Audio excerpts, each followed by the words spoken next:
הגר מספיק יפה.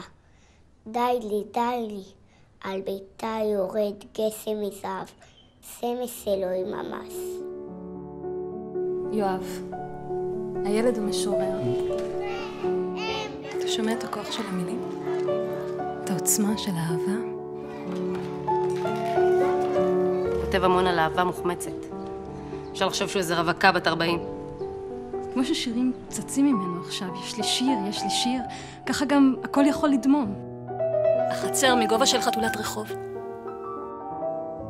תחשוב על זה. אם זה היה תלוי בי, אני כבר עכשיו הייתי מנסה לעניין מוציא לאור.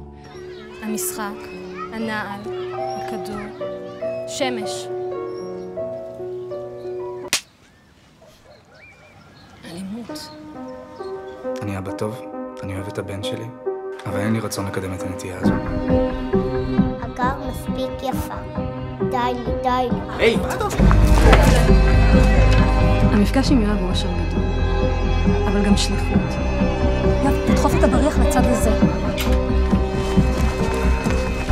בת כמה אחיה? 5.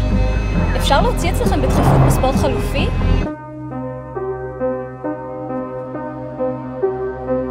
התגעגעתי אליה.